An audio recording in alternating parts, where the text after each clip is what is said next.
Hi friends, அஸ்ஸலாமு அலைக்கும். Welcome back to Shanu's kitchen. இன்றைக்கி நம்ம கிச்சனில் முட்டை குழம்பு தான் பார்க்க போகிறோம். என் ஸ்டைலில் எப்படி பண்ணலான்னு பார்க்கலாம் வாங்க.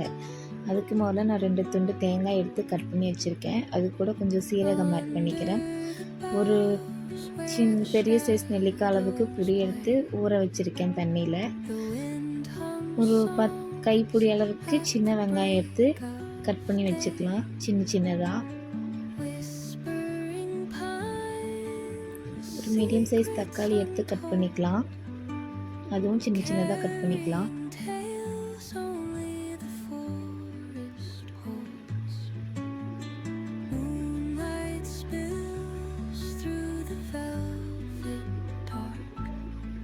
ஸ்டவ் ஆன் பண்ணிக்கலாம்.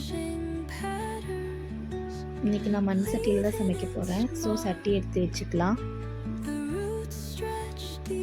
சட்டி நல்லா சூடானதுக்கப்புறம் ஆயில் ஊற்றிக்கலாம்.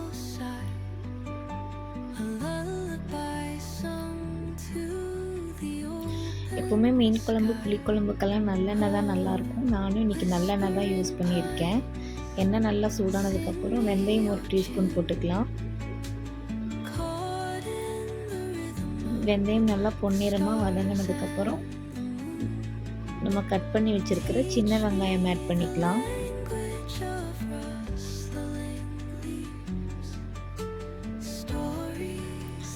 சின்ன வெங்காயம் நல்லா வதங்கட்டும். நல்லா வதங்கினதுக்கப்புறம் நான் 2 பச்சை மிளகாய் எடுத்திருக்கேன். அதையும் ஆட் பண்ணிக்கலாம்.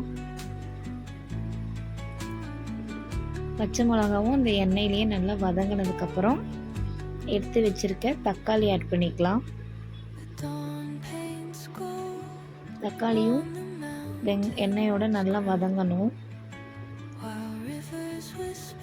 உப்பு ஆட் பண்ணிக்கலாம் தேவையான அளவு. தக்காளி, உப்பு, பச்சை மிளகா, வெங்காயம் எல்லாமே எண்ணெயிலேயே நல்லா வதங்கி எண்ணெய் திரிஞ்சு மேலே வர அளவுக்கு நல்லா வதங்கணும். இப்போ மஞ்சள் தூள் 1 ஸ்பூன் ஆட் பண்ணிக்கலாம். மிளகாத்தூள் 2 ஸ்பூன் ஆட் பண்ணிக்கலாம். இதோட நான் சாம்பார் தூள் 1 ஸ்பூன் ஆட் பண்ணிக்கிறேன்.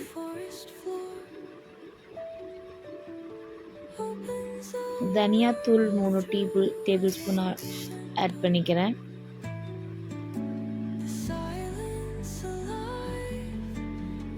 இது எல்லாமே நல்லா பச்சை வாசனை போகிற வரைக்கும் நல்லா எண்ணெயிலே வதக்கிக்கலாம்.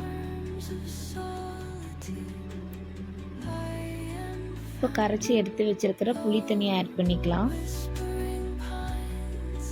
அது நல்லா கொதிச்சு வரட்டும், வெயிட் பண்ணலாம். கொதிச்சு வந்துடுச்சு. இப்போ நம்ம கட் பண்ணி அரைச்சி வச்ச தேங்காவை ஆட் பண்ணிக்கலாம்.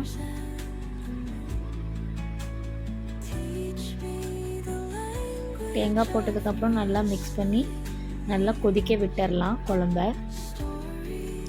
தேங்காவோட பச்சை ஸ்மெல் எல்லாம் போகணும் இல்லையா, அதனால தான்.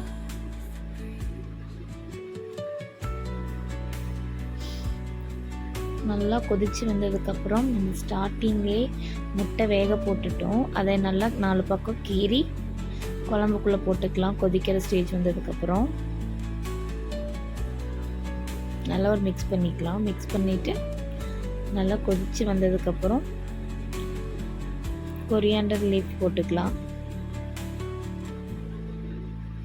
கொத்தமல்லி தூவி இறக்கிட்டோம்னா நம்மளுக்கு சூடான முட்டை குழம்பு என்னோடய ஸ்டைலில் ஈஸியாக சட்டுன்னு ரெடி பண்ணிடலாம். வீட்டில் ட்ரை பண்ணி பார்த்துட்டு எப்படி இருக்குன்னு சொல்லுங்கள். சப்ஸ்கிரைப் பண்ணுங்கள் ஃப்ரெண்ட்ஸ். தேங்க்யூ.